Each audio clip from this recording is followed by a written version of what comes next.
A popular Roseville restaurant destroyed by fire. We'll take a look at the extent of the damage and tell you what the future holds for its employees.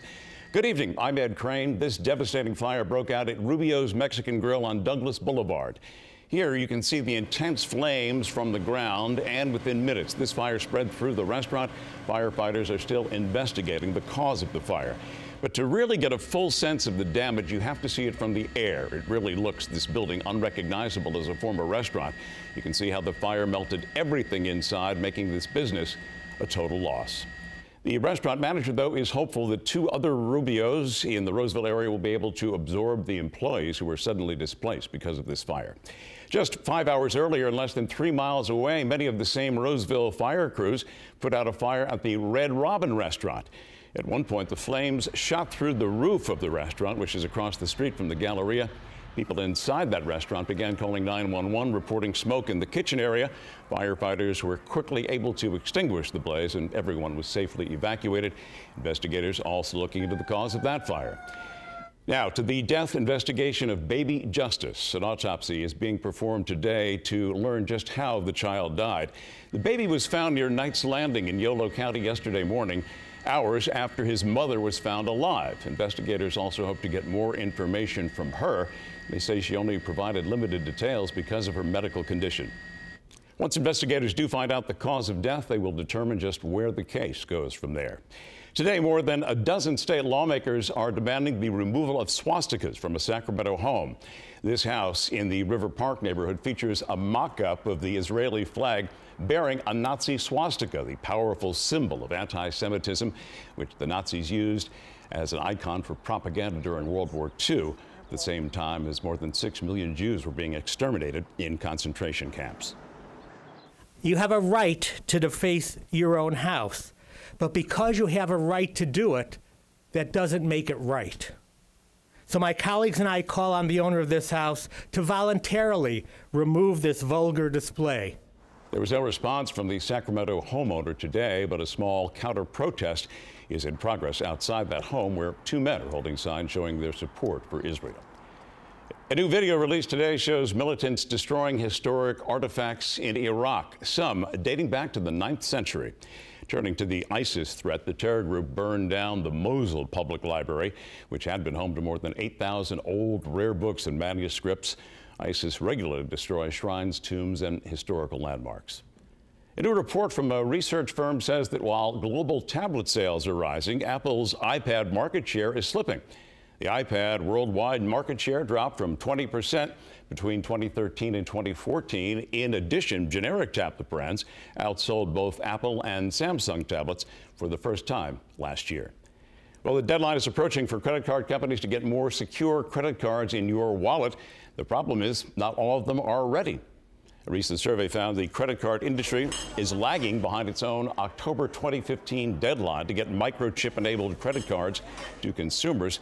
The study found just 3 out of every 10 credit card holders in the U.S. have been issued a chip-enabled card. Well, in Flagstaff, Arizona, officials are working to restore an internet outage which left people across the northern part of the state without access to the web. During the outage, businesses couldn't process credit card transactions, ATMs didn't function, law enforcement databases were unavailable, and even weather reports were affected. Police say they did find a fiber optic cable that was completely cut through. Tonight, there is a major lawsuit over dog food. People claim that Purina may be selling food that can poison their pets.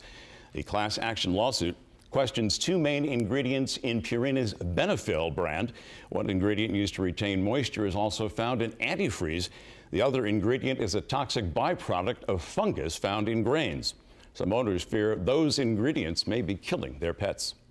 He had a seizure in the living room. I picked him up and carried him outside, and he died in my arms. It was awful. Other owners have reported pets that ate the food had kidney failure or suffered dehydration. Nestle Purina says the lawsuit is baseless. Courts had previously dismissed 2 similar cases. And an update now on the pair of llamas that went on the lam in Phoenix.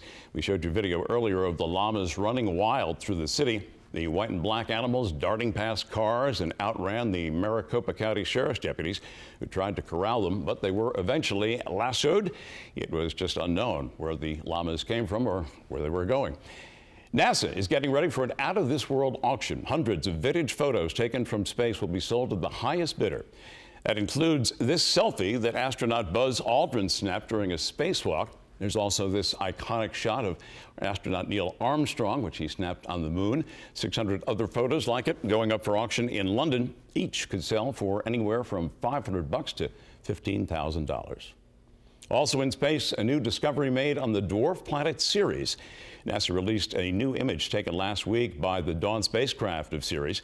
The image reveals that Ceres' so-called bright spot has a dimmer companion that appears to be on the same basin. Dawn is expected to enter Ceres' orbit early next month.